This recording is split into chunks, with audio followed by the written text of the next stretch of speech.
St. Marie School was a status symbol in the city, a place where the future of the elite was shaped between red brick walls and golden gates.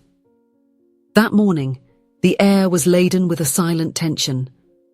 Luxurious cars glided through the parking lot, but among them, a battered bicycle caught the attention of those who noticed.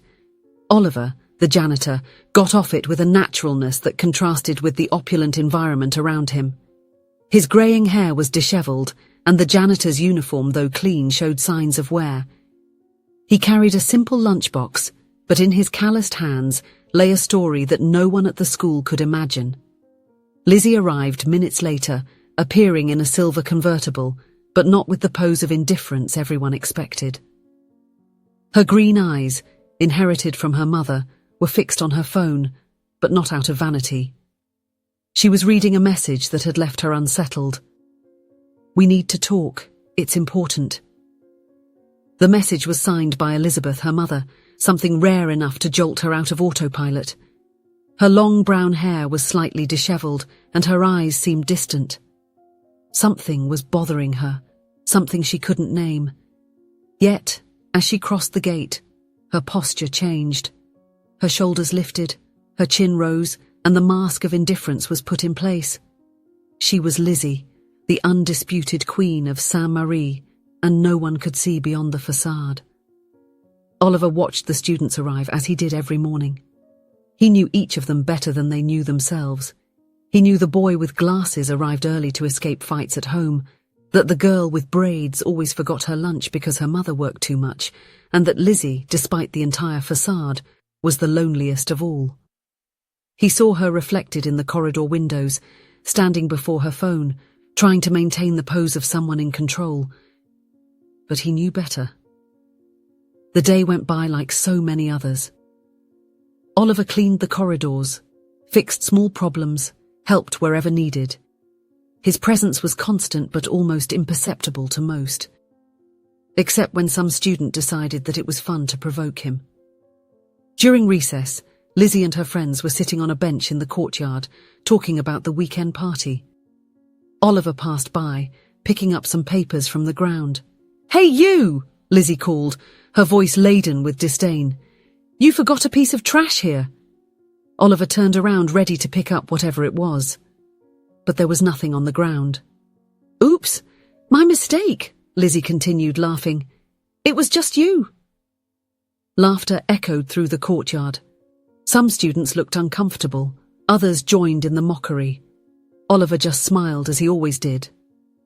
"Have a good day, Miss Lizzie," he replied softly, returning to his work. Lizzie frowned, annoyed by the lack of reaction. Why did he never defend himself? Why did he always smile? It bothered her more than she cared to admit. At night, the mansion was silent, as always. Lizzie dined alone at the dining table that could seat 10 people but rarely saw more than one.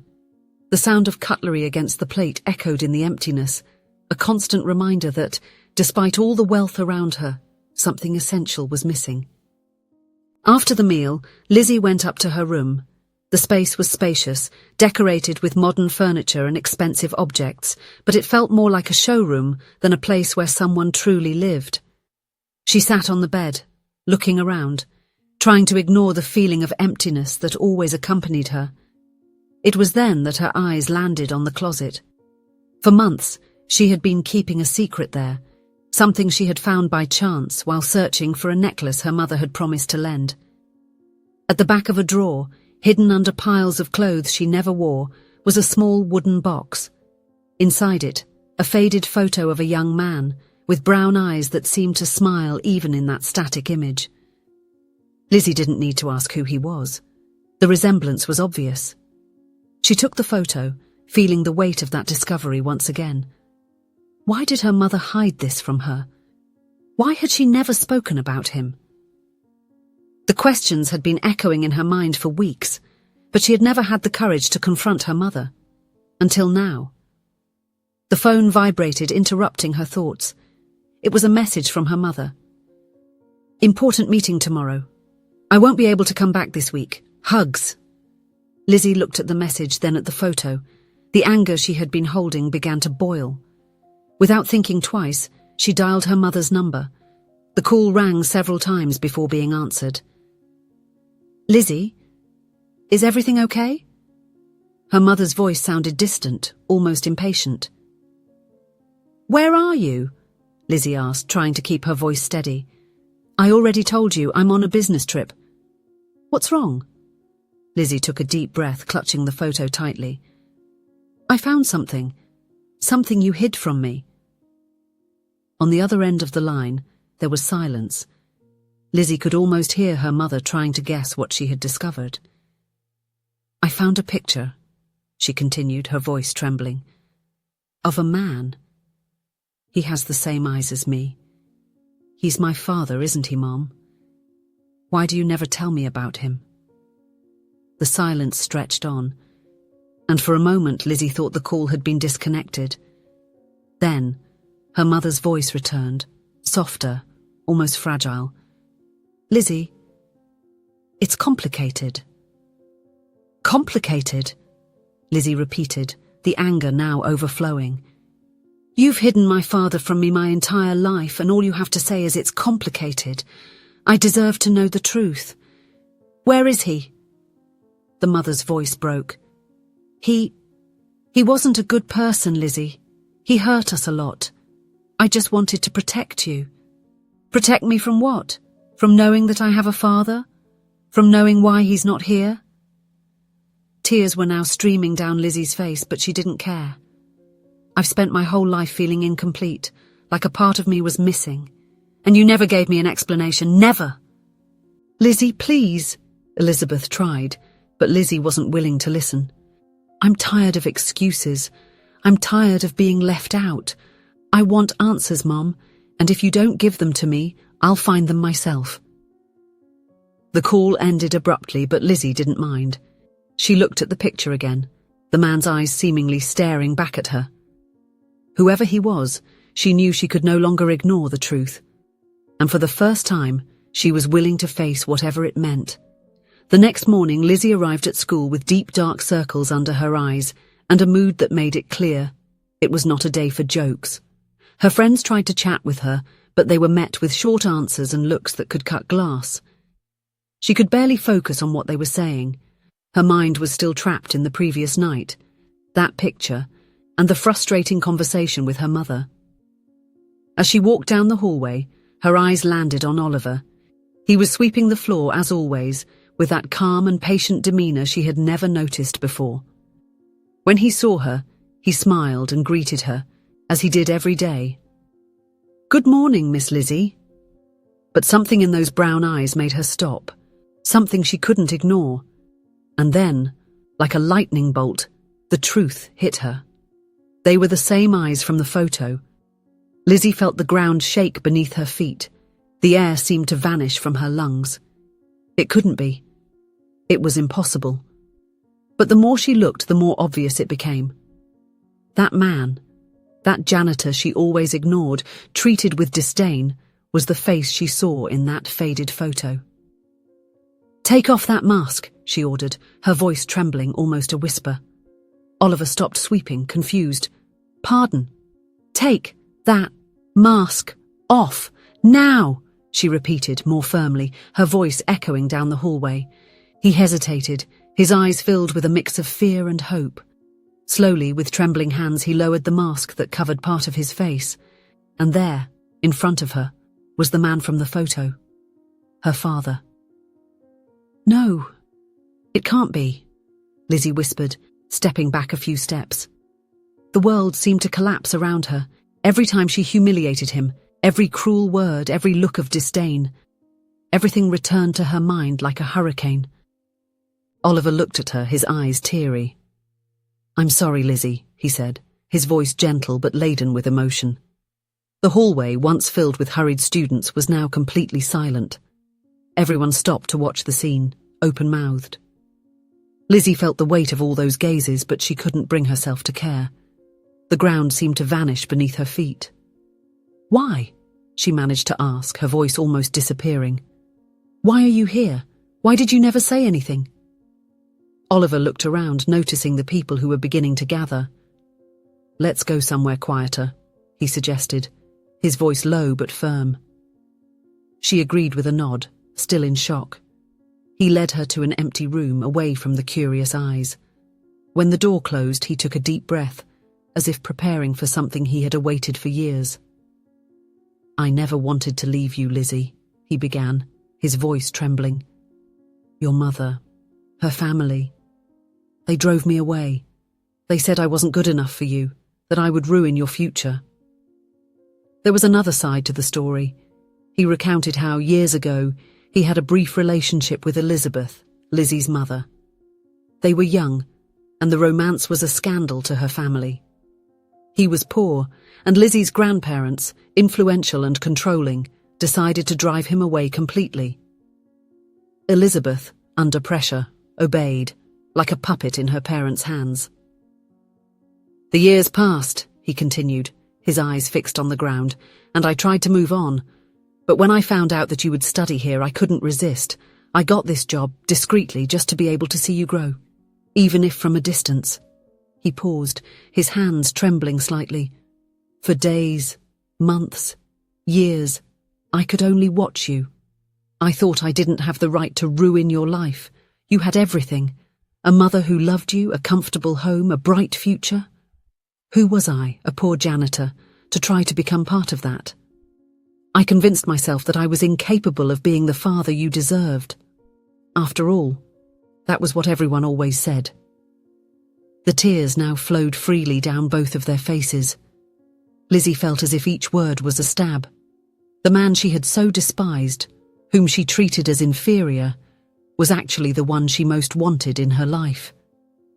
And there he was, in front of her, carrying years of silent love and pain.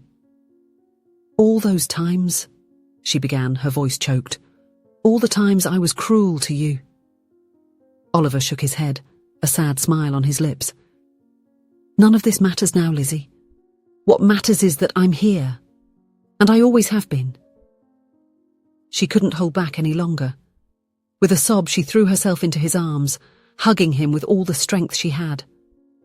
Oliver wrapped his arms around her, and for the first time in years, Lizzie felt something she had never felt before: belonging. Lizzie and Oliver said goodbye at school, agreeing that they would talk to her mother soon. The idea of bringing the three of them together was frightening, but necessary. Lizzie knew she could no longer postpone that conversation. The next day, Lizzie called her mother. "Mum, we need to talk. Shall we have coffee? There's something important I need to tell you." Lizzie's mother hesitated for a moment but agreed. They arranged to meet at a quiet cafe downtown, away from the curious eyes of the school or the mansion. When Lizzie arrived at the cafe, she was already nervous. Her mother was already seated at the table with a glass of water in her hands. Her face was serious, but there was curiosity in her eyes. "What happened, Lizzie? You seem different," her mother said, observing her daughter closely. Lizzie took a deep breath. "I discovered something you've hidden from me for years." She placed the faded photo on the table, the image of a young man with brown eyes smiling at the camera. Lizzie's mother looked at the photo and her face lost its colour. "Where did you find this?" she asked, her voice almost a whisper. "It was hidden in your closet. Is it my father? Why did you never tell me about him?" she asked, as if she didn't already know the truth. Lizzie's mother closed her eyes for a moment, as if gathering strength. He was your father. But he wasn't someone I wanted to be a part of your life." Lizzie felt a lump form in her throat. "Why? What did he do so wrong?" The mother sighed, looking at her hands. "He did nothing wrong, Lizzie. It was me. I let my parents decide for me. They said he wasn't good enough, that he would ruin our lives, and I, cowardly, agreed. I pushed him away. And now I see how much that hurt you." Indeed, Oliver was telling the truth, which saddened the young girl's heart even more. But Elizabeth seemed to be truly sorry for what she did, and perhaps determined to change that situation. Lizzie looked at her mother, feeling a mix of anger and pity. "I met him, Mum. He works at my school. He's been there all along, watching over me, taking care of me from afar." Lizzie's mother remained silent for a moment, processing her daughter's words. You what? She finally asked, her voice trembling. Lizzie waved. I want you to see him. He deserves it. And so do I. Lizzie's mother hesitated, but finally agreed. All right. I will see him. The next day, Lizzie and Oliver met at the same cafe. Lizzie's mother arrived a few minutes later, looking nervously at Oliver. The atmosphere was tense, laden with years of silence and pain. Oliver? Lizzie's mother said, sitting at the table. It's been so long. Oliver looked at her, his eyes filled with emotion. Yes, it's been a long time. There was a heavy silence, as if none of the three knew where to begin. Finally, Oliver spoke. I never wanted to cause trouble. I just wanted to be near Lizzie, to see her grow, even from a distance. Lizzie's mother looked at him, and for the first time Lizzie saw something beyond the facade of control. Regret. I was wrong, Oliver. I was wrong to let my parents decide for me. I hurt you, and I hurt Lizzie too. Oliver shook his head. None of that matters now. What matters is that we're here, and we can try to make things right this time. Lizzie looked at them both, feeling the weight of years of secrets and lies. I want that too, she said, her voice trembling. But we need to do this together. In the days that followed, the dynamic among the three slowly changed. Lizzie's mother began to open up more, sharing stories about the past that Lizzie had never heard. Oliver, in turn, shared his own memories, talking about the years he watched Lizzie from afar, proud of her every achievement, even if she never knew. There were difficult moments, of course. Elizabeth still struggled with guilt, and Oliver, though happy to be close to his daughter, still felt unsure of his place in her life. But slowly they began to find a balance. Oliver decided to leave school after everything was revealed. He got a job as an accountant, something he did years ago before becoming the school's janitor. One afternoon, weeks after the revelation, Lizzie and Oliver were sitting on a bench in a park. The sun was setting, painting the sky in shades of gold and pink. You know, Dad, Lizzie said, leaning on his shoulder, I always thought being strong meant not needing anyone. But now I see that true strength is in allowing people to help us, in allowing them to love us. Oliver smiled, kissing the top of her head. And you, my dear, taught me that it's never too late to start over. I spent years thinking I didn't deserve to be in your life, but now I see that love has nothing to do with deserving. It's about choice. And I choose to be here. Always. Lizzie closed her eyes, feeling whole for the first time in her life. The emptiness that once consumed her was filled not only by her father's love, but also by the reconciliation with her mother and finally with herself. If you enjoyed the story, please leave a comment with a rating from 1 to 5 to show how much you liked it. Also, watch the video that is now appearing on your screen. See you soon.